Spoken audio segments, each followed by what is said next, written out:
25,000 ಹುದ್ದೆಗಳ ನೇಮಕಾತಿ. ಯುವಕರಿಗೆ ಒಳ್ಳೆಯ ಅವಕಾಶ.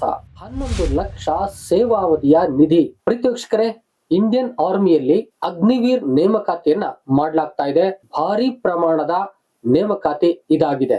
ಯಾರೆಲ್ಲ 10ನೇ ತರಗತಿ PUC ಮಾಡಿದಾರೋ ಅವ್ರಿಗೆ ಒಂದೊಳ್ಳೆ ಅವಕಾಶ ಬಂದಿದೆ. ಯಾರೆಲ್ಲ ಇಂಡಿಯನ್ ಆರ್ಮಿಯಲ್ಲಿ ಕೆಲಸ ಮಾಡಬೇಕು ಅಂತ ಬಯಸ್ತಾರೋ ಅವ್ರಿಗಂತೂ ಒಂದು ಸೂಪರ್ ಅವಕಾಶ ಅಂತಾನೆ ಹೇಳ್ಬೋದು. ಹಾಗಾದ್ರೆ ಯಾವ ಯಾವ ಹುದ್ದೆಗಳಿಗೆ ಅಪ್ಲಿಕೇಶನ್ ಕಾಲ್ ಮಾಡಿದ್ದಾರೆ, ಕ್ವಾಲಿಫಿಕೇಶನ್ಸ್ ಏನು, ಸಂಬಳ ಎಷ್ಟು, ನಿಧಿ ಹೇಗೆ ಕೊಡ್ತಾರೆ, ಸರ್ವಿಸ್ ಆದ್ಮೇಲೆ ಏನ್ ಮಾಡ್ಬೇಕು, ಎಲ್ಲ ವಿಚಾರವನ್ನ ಈ ವಿಡಿಯೋದಲ್ಲಿ ನಾನು ಕಂಪ್ಲೀಟ್ ತಿಳ್ಸಕ್ ಹೋಗ್ತಾ ಇದ್ದೀನಿ. ವಿಡಿಯೋನ ಸ್ಕಿಪ್ ಮಾಡ್ದೇನೆ ಕೊನೆವರೆಗೆ ನೋಡಿ. ಜೊತೆಗೆ ನಾನ್ ಮಾಡ್ತಕ್ಕಂತ ಈ ರೀತಿಯ ಎಲ್ಲ ವಿಡಿಯೋಗಳು ನಿಮಗ್ ಬಂದು ತಲುಪಬೇಕು ಅಂತ ಹೇಳಿದ್ರೆ ಮೊದಲು ಸಬ್ಸ್ಕ್ರೈಬ್ ಮಾಡ್ಕೊಳ್ಳಿ.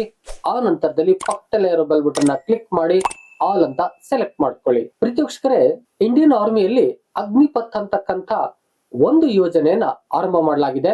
ಅಲ್ಲಿ ಭಾರತ ಸರ್ಕಾರ ಒಂದು ವಿಶೇಷವಾದಂತ ಒಂದು ನೇಮಕಾತಿಯನ್ನ ಮಾಡ್ತಾ ಇರುತ್ತೆ. ಈ ಅಗ್ನಿಪಥ್ ಯೋಜನೆಯಲ್ಲಿ ಯಾವೆಲ್ಲ ಹುದ್ದೆಗಳನ್ನ ಫಿಲ್ ಮಾಡ್ತಾರೋ ಆ ಹುದ್ದೆಗಳಿಗೆ ಅಗ್ನಿವೀರ್ ಎಂಬುದಾಗಿ ಹೆಸರನ್ನು ನೀಡಲಾಗಿದೆ. ಈಗ ಕಾಲ್ ಮಾಡಿರ್ತಕ್ಕಂಥದ್ದು ಈ ಅಗ್ನಿವೀರ್ ನೇಮಕಾತಿಯನ್ನ. ಯಾವೆಲ್ಲ ಉದ್ದೇಶಗಳನ್ನ ಇಟ್ಟುಕೊಂಡು ಈ ಒಂದು ನೇಮಕಾತಿಯನ್ನ ಮಾಡುತ್ತೆ ಅಂತ ಹೇಳಿದ್ರೆ, ಯುವಕರಿಗೆ ದೇಶ ಸೇವೆಯ ಅವಕಾಶವನ್ನ ನೀಡತಕ್ಕಂಥದ್ದು, ಸೇನೆಯ ಸಾಮರ್ಥ್ಯವನ್ನ ಹೆಚ್ಚಿಸ್ತಕ್ಕಂಥದ್ದು, ಯುವ ಶಕ್ತಿಯನ್ನು ರಕ್ಷಣೆಯಲ್ಲಿ ಬಳಸ್ಕೊಳ್ತಕ್ಕಂಥದ್ದು, ಸೇವೆಯ ನಂತರ ಯುವ ಪೀಳಿಗೆಗೆ ಉತ್ತಮ ಭವಿಷ್ಯವನ್ನ ನಿರ್ಮಾಣ ಮಾಡ್ಕೊಡ್ತಕ್ಕಂಥದ್ದು. ಈ ಎಲ್ಲ ಉದ್ದೇಶಗಳನ್ನು ಇಟ್ಕೊಂಡು ಈ ಅಗ್ನಿವೀರ್ ವೇಕೆನ್ಸಿನ ಫಿಲ್ ಮಾಡ್ತಾ ಹೋಗುತ್ತೆ. ಯಾವೆಲ್ಲ ಹುದ್ದೆಗಳಿಗಾಗಿ ಅರ್ಜಿಯನ್ನ ಕರೆಯಲಾಗಿದೆ? ಒಂದನೇದಾಗಿ ಅಗ್ನಿವೀರ್ ಜನರಲ್ ಡ್ಯೂಟಿ, ಎರಡನೇದಾಗಿ ಅಗ್ನಿವೀರ್ ಟೆಕ್ನಿಕಲ್, ಮೂರನೇದಾಗಿ Agniveer clerk or store keeper, ನಾಲ್ಕನೇದಾಗಿ ಅಗ್ನಿವೀರ್ ಟ್ರೇಡ್ಸ್ಮನ್, ಐದನೇದಾಗಿ ಮಹಿಳಾ ಮಿಲಿಟರಿ ಪೊಲೀಸ್, ಆರನೇದಾಗಿ ಸೋಲ್ಜರ್ ಟೆಕ್ನಿಕಲ್ ನರ್ಸಿಂಗ್ ಅಸಿಸ್ಟೆಂಟ್, ಏಳನೇದಾಗಿ ಸಿಪಾಯಿ ಫಾರ್ಮಾ. ಹೀಗೆ ಹಲವು ಹುದ್ದೆಗಳನ್ನ ತುಂಬಬೇಕು ಅಂತ ಹೇಳಿ ಅಪ್ಲಿಕೇಶನ್ ಕಾಲ್ ಮಾಡಲಾಗಿದೆ. ಅರ್ಜಿ ಸಲ್ಲಿಸಬೇಕಾದ್ರೆ ವಿದ್ಯಾರ್ಥಿ ಏನು? ಮೊದಲನೇದಾಗಿ 8ನೇ ತರಗತಿ ಪಾಸ್ ಆಗಿದ್ರೆ ಕೆಲವು ಹುದ್ದೆಗಳಿಗೆ ಅರ್ಹತೆಯನ್ನ ಮಾಡಲಾಗಿದೆ. ನಂತರದಲ್ಲಿ 10ನೇ ತರಗತಿ ಪಾಸ್ ಆಗಿದ್ರೆ ಕೆಲವು ಹುದ್ದೆಗಳಿಗೆ ಅರ್ಹತೆಯನ್ನ ಮಾಡಲಾಗಿದೆ. ನಂತರದಲ್ಲಿ PUC ಪಾಸ್ ಆಗಿದ್ರೆ ಕೆಲವು ಹುದ್ದೆಗಳಿಗೆ ಅರ್ಹತೆಯನ್ನಾಗಿ ನೀಡಲಾಗಿದೆ. 8, 10 PUC ಈ ಅರ್ಹತೆಯನ್ನ ಯಾರೆಲ್ಲ ಎಜುಕೇಶನ್ ಕ್ವಾಲಿಫಿಕೇಶನ್ ಆಗಿ ಪಡ್ಕೊಂಡಿದಾರೋ ಅಂತವರು ಅಪ್ಲಿಕೇಶನ್ ಹಾಕ್ಬೋದು. ಇನ್ನು ವಯೋಮಿತಿ ಏನು? ಕನಿಷ್ಠ 17.5 ವರ್ಷ ಇದ್ರೆ ಅಪ್ಲಿಕೇಶನ್ ಹಾಕ್ಬೋದು. ಗರಿಷ್ಠ 21 ವರ್ಷ. ಇದರಲ್ಲಿ ಸಡಿಲಿಕೆ ಇಲ್ವಾ ಅಂತ ಕೇಳೋದಾದ್ರೆ, ಏನು ಸರ್ಕಾರದ ನಿಯಮದ ಪ್ರಕಾರ ಜಾತಿವಾರು ಸಡಿಲಿಕೆಗಳಿದೆಯೋ ಅದು ಸಿಗುತ್ತೆ.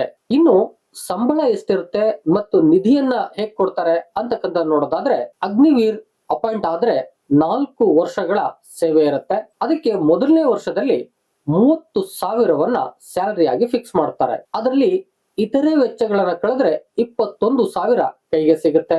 ಎರಡನೇ ವರ್ಷ 33,000ವನ್ನ ಸ್ಯಾಲರಿ ಆಗಿ ನೀಡ್ತಾರೆ. ಇತರೆ ವೆಚ್ಚಗಳನ್ನ ಕಳೆದ್ರೆ 23,100 ಕೈಗೆ ಸಿಗುತ್ತೆ.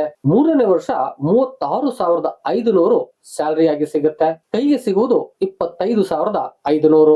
ನಾಲ್ಕನೇ ವರ್ಷ 40,000ವನ್ನ ನೀಡ್ತಾರೆ. ಕೈಗೆ ಸಿಗುವುದು 28,000. ಯಾಕೆ ನಮ್ಗೆ ಕೈಗೆ ಸಿಗುವ ಹಣ ಕಡಿಮೆ ಆಗ್ತಿದೆ ಅಂತ ಹೇಳಿದ್ರೆ, ನಿಮ್ಗೆ ಹಲವಾರು ಉಪಯೋಗಗಳಿಗಾಗಿ ಕೆಲವು ಅಮೌಂಟ್ ಅನ್ನ ಕಟ್ ಮಾಡಲಾಗುತ್ತೆ. ಅದು ಮುಂದೆ ನಿಮಗೆ ಡಬಲ್ ಆಗಿ ಸಿಗ್ತಾ ಹೋಗುತ್ತೆ. ಪ್ರೀತಿವೀಕ್ಷಕರೇ, 4 ವರ್ಷ ಸೇವೆಯನ್ನ ಮುಗಿಸ್ಕೊಂಡು ಬಂದಂತ ಯುವಕರಿಗೆ ಒಂದೊಳ್ಳೆಯ ಸುದ್ದಿ ಇದೆ. ಅದು 11,71,000 ಹಣವನ್ನ ನಿಧಿಯಾಗಿ ಕೊಡುತ್ತೆ ಸರ್ಕಾರ. ಈ ಒಂದು ನಿಧಿಗೆ ಯಾವುದೇ ತೆರಿಗೆಯೂ ಕೂಡ ಇರುವುದಿಲ್ಲ, ಗಮನಿಸಬೇಕು. ಜೊತೆಗೆ ಭವಿಷ್ಯದ ಉದ್ಯೋಗಕ್ಕೂ ಕೂಡ ಅಡಿಪಾಯವನ್ನ ಹಾಕೊಡುತ್ತೆ. ಸರ್ಕಾರ ಮತ್ತು ಖಾಸಗಿ ಕ್ಷೇತ್ರಗಳಲ್ಲಿ ಉದ್ಯೋಗಕ್ಕೆ ಅಂತೇಳಿ ಹೆಚ್ಚಿನ ಆದ್ಯತೆಯನ್ನ ನೀಡುತ್ತೆ. ಶಾಶ್ವತ ಸೇನಾ ಉದ್ಯೋಗದ ಅವಕಾಶವನ್ನ 25% ನೀಡುತ್ತೆ. ಹೇಳ್ಬೇಕು ಅಂತ ಹೇಳಿದ್ರೆ ಉತ್ತಮ ಭವಿಷ್ಯದ ನಿರ್ಮಾಣವನ್ನ ಮಾಡಿಕೊಡುತ್ತೆ. ಪ್ರೀತಿವೀಕ್ಷಕರೇ, ಹೀಗೆಲ್ಲ ಒಂದಷ್ಟು ಉಪಯೋಗಗಳನ್ನ ಮಾಡಿಕೊಡುವುದರ ಮೂಲಕ 4 ವರ್ಷ ಸೇವೆಯನ್ನ ಮುಗಿಸಿ ಬರಲಿಕ್ಕೆ ಅವಕಾಶವನ್ನು ಕೂಡ ನೀಡ್ತಾ ಇದೆ. ಪ್ರೀತಿವೀಕ್ಷಕರೇ, ಹಾಗಾದ್ರೆ ಆಯ್ಕೆ ಪ್ರಕ್ರಿಯೆ ಹೇಗ್ ನಡೆಯುತ್ತೆ ಅಂತಕ್ಕಂಥದ್ದು ನೋಡೋದಾದ್ರೆ, ಮೊದಲನೇದಾಗಿ ಲಿಖಿತ ಪರೀಕ್ಷೆಯ ಮೂಲಕ ಆಯ್ಕೆಯನ್ನ ಮಾಡಲಾಗುತ್ತೆ. ಲಿಖಿತ ಪರೀಕ್ಷೆಗೆ ಬಹುತೇಕವಾಗಿ ಸಾಮಾನ್ಯ ಜ್ಞಾನ, ಗಣಿತ, ವಿಜ್ಞಾನ, ತಾರ್ಕಿಕ ಸಾಮರ್ಥ್ಯ ಈ ಒಂದು ಸಿಲೆಬಸ್ ಪ್ಯಾಟರ್ನ್ ಮೇಲೆ ಪ್ರಶ್ನೆಗಳನ್ನ ಕೇಳಲಾಗುತ್ತೆ. ಎರಡನೇ ಹಂತ ದೈಹಿಕ ಪರೀಕ್ಷೆ. ಈ ಹಂತದಲ್ಲಿ 1.6 ಕಿಲೋಮೀಟರ್ ಓಟ ಇರುತ್ತೆ, ಪುಲ್ಅಪ್ಸ್ ಇರುತ್ತೆ, ಡಿಚ್ ಜಂಪ್ ಇರುತ್ತೆ, ಫಿಸಿಕಲ್ ಫಿಟ್ನೆಸ್ ಟೆಸ್ಟ್ ಇರುತ್ತೆ. ಈ ಎರಡೂ ಹಂತವನ್ನ ಪಾಸು ಮಾಡ್ಕೊಂಡು ಬರೋರಿಗೆ ಮೂರನೇ ಹಂತವಾಗಿ ವೈದ್ಯಕೀಯ ಪರೀಕ್ಷೆ ಇರುತ್ತೆ.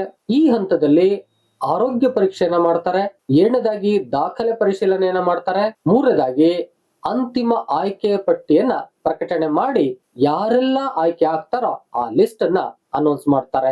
ಹೀಗೆ 3 ಹಂತದಲ್ಲಿ ಆಯ್ಕೆ ಪ್ರಕ್ರಿಯೆಯನ್ನ ನಡೆಸಿ ಸೆಲೆಕ್ಷನ್ ಅನ್ನ ಮಾಡ್ಲಾಗುತ್ತೆ. ಹಾಗಾದ್ರೆ ಅಪ್ಲೈ ಮಾಡೋದು ಹೇಗೆ ಅಂತಕ್ಕಂತ ನೋಡೋದಾದ್ರೆ, ಮೊದಲನೇದಾಗಿ indianarmy.nic.in ವೆಬ್ಸೈಟ್ ಗೆ ಹೋಗ್ಬೇಕು.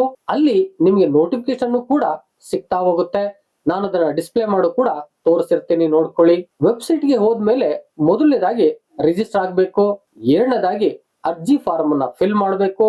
ಮೂರನೇದಾಗಿ ಅಗತ್ಯ ದಾಖಲೆಗಳನ್ನ ಅಪ್ಲೋಡ್ ಮಾಡಬೇಕು.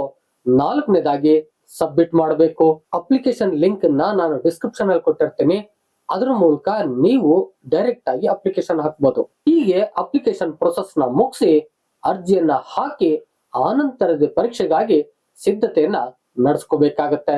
ಪರೀಕ್ಷಾ ದಿನಾಂಕವನ್ನ ಮುಂದಿನ ದಿನಗಳಲ್ಲಿ ನೀಡಲಾಗುತ್ತೆ ಅಂತಕ್ಕಂಥ ಹೇಳಿಕೆಯನ್ನು ಕೂಡ ನೀಡಿದ್ದಾರೆ. ಪ್ರೀತಿವೀಕ್ಷಕರೇ, ಯಾರೆಲ್ಲ 10ನೇ ತರಗತಿ PUC ಪಾಸ್ ಆಗಿರ್ತಕ್ಕಂಥ ವಿದ್ಯಾರ್ಥಿಗಳಿದಾರೋ, ಯುವಕರಿದಾರೋ, ಅವ್ರಿಗೆಲ್ಲರೂ ಕೂಡ ದೇಶ ಸೇವೆಯನ್ನ ಮಾಡ್ತಕ್ಕಂಥ ಒಂದು ಉತ್ತಮ ಅವಕಾಶ ಸಿಗ್ತಾ ಇದೆ. ಜೊತೆಗೆ 4 ವರ್ಷ ಸೇವೆಯನ್ನ ಮುಗಿಸ್ಕೊಂಡು ಬಂದ್ರೆ ಅವರ ಭವಿಷ್ಯಕ್ಕೂ ಕೂಡ ಅದರಲ್ಲೂ 25% ಉದ್ಯೋಗಕ್ಕೆ ಅವಕಾಶವನ್ನು ಕೂಡ ಮಾಡಿಕೊಡ್ತಾ ಇದೆ. ಯಾರಿಗೆಲ್ಲ ದೇಶ ಸೇವೆ ಮಾಡಬೇಕು ಅಂತ ಇಷ್ಟ ಇದೆಯೋ ಅವರು ಈಗ ಅರ್ಜಿಯನ್ನ ಹಾಕಿ ಈ ಒಂದು ಉದ್ಯೋಗಕ್ಕೆ ಸೇರಿ ದೇಶ ಸೇವೆಯನ್ನ ಮಾಡಬಹುದು. ತಮ್ಮ ಉತ್ತಮ ಭವಿಷ್ಯಗಳನ್ನ ನಿರ್ಮಾಣ ಮಾಡ್ಕೋಬಹುದು. ಜೊತೆಗೆ ಅಗ್ನಿವೀರ್ಗೆ ಹೋಗ್ತಕ್ಕಂಥವರಲ್ಲಿ ಒಂದು ಪ್ರಶ್ನೆಯೂ ಇದೆ. ಕೇವಲ 4 ವರ್ಷ ನಾವು ಸೇವೆಯನ್ನ ಮಾಡ್ತೀವಿ, ಆನಂತರದಲ್ಲಿ ನಿಧಿಯನ್ನ ತಗೋತೀವಿ, ಆನಂತರದಲ್ಲಿ 25% ಮಾತ್ರ ಉದ್ಯೋಗಕ್ಕೆ ಅವಕಾಶ ಇದೆ. ಇನ್ನು 75% ಜನ ಏನ್ ಮಾಡಬೇಕು, ಯಾವ ರೀತಿಯಾಗಿ ನಾವು ಮುಂದಿನ ಜೀವನಗಳನ್ನ ಅಥವಾ ಭವಿಷ್ಯವನ್ನ ಕಟ್ಕೋಬೇಕು ಅಂತಕ್ಕಂಥ ಪ್ರಶ್ನೆಯೂ ಇದೆ. ಇದು ಅವಾಗವಾಗ ಚರ್ಚೆಯಾಗಿ ನಡೀತಾ ಇದೆ. ಅದ್ರ ಜೊತೆನಲ್ಲಿ ಈ ಉದ್ಯೋಗಕ್ಕೆ ಸೇರ್ತಕ್ಕಂಥ ಮಂದಿಯೂ ಕೂಡ ಇದ್ದಾರೆ. ಇದ್ರ ಬಗ್ಗೆ ನಿಮ್ಮ ಅಭಿಪ್ರಾಯವನ್ನ ಕಾಮೆಂಟ್ ಮಾಡಿ ತಿಳಿಸಿ. ಜೊತೆಗೆ ಯಾರೆಲ್ಲ ಅಪ್ಲಿಕೇಶನ್ ಹಾಕ್ಬೇಕು ಅಂತ ಬಯಸ್ತಾ ಇದ್ದೀರೋ ಆದಷ್ಟು ಬೇಗ ಅಪ್ಲಿಕೇಶನ್ ಹಾಕಿ. ಇನ್ನು ಅಪ್ಲಿಕೇಶನ್ ಗೆ ಆರಂಭದ ದಿನ ಲಾಸ್ಟ್ ಡೇಟ್ ಅನ್ನ ನೋಡೋದಾದ್ರೆ ಫೆಬ್ರವರಿ 13, 2026 ಅಪ್ಲಿಕೇಶನ್ ಹಾಕ್ಲಿಕ್ಕೆ ವೆಬ್ಸೈಟ್ ಆರಂಭ ಆಗಿದೆ. 1 ಏಪ್ರಿಲ್ 2026 ಕೂಡ ಕೊನೆಯ ದಿನಾಂಕ ಇದೆ. ಅಲ್ಲಿಯವರೆಗೆ ವೇಟ್ ಮಾಡಬೇಡಿ, ಆದಷ್ಟು ಬೇಗ ಅಪ್ಲಿಕೇಶನ್ ಹಾಕಿ. ಅಪ್ಲಿಕೇಶನ್ ಹಾಕುವಾಗ ಆಗ್ತಕ್ಕಂತ ಕುಂದುಕೊರತೆಗಳನ್ನು ಕೂಡ ನೀವು ನೀಗಿಸ್ಕೋಬಹುದು ಬೇಗ ಅಪ್ಲಿಕೇಶನ್ ಹಾಕುವುದರಿಂದ. ಇದಿಷ್ಟು ಈ ವಿಡಿಯೋ ಮಾಹಿತಿಯಾಗಿತ್ತು. ವಿಡಿಯೋ ಇಷ್ಟ ಆದ್ರೆ ಒಂದು ಲೈಕ್ ಮಾಡಿ. ಎಷ್ಟೋ ಮಂದಿಗೆ ಭಾರತದಾದ್ಯಂತ ಬೇಕಾಗುತ್ತೆ. ಕನ್ನಡಿಗರಿಗೂ ಕೂಡ ದೇಶ ಸೇವೆಯಲ್ಲಿ ಅವಕಾಶವನ್ನ ಮಾಡ್ಕೊಳ್ಳೋದಕ್ಕೆ ಒಂದು ಅವಕಾಶ ಆಗುತ್ತೆ. ದಯಮಾಡಿ ಶೇರ್ ಮಾಡಿ. ಏನಾದ್ರೂ ಹೇಳ್ಬೇಕು ಕೇಳ್ಬೇಕು ಅಂತಿದ್ರೆ ಕಾಮೆಂಟ್ ಬಾಕ್ಸ್ ಅಲ್ಲಿ ಹೋಗಿ ಕಾಮೆಂಟ್ ಮಾಡಿ. ಮತ್ತೊಂದು ಇನ್ಫಾರ್ಮೇಟಿವ್ ವಿಡಿಯೋ ಜೊತೆ ನಿಮ್ಮೊಟ್ಟಿಗೆ ಬರ್ತೀನಿ. ಅಲ್ಲಿವರೆಗೆ thank you all, love you all. Video ನೋಡಿದ ಪ್ರತಿಯೊಬ್ಬರಿಗೂ ಕೂಡ ಅನಂತ ಧನ್ಯವಾದಗಳು. ಮತ್ತೆ ಭೇಟಿ ಆಗ್ತಿರೋಣ.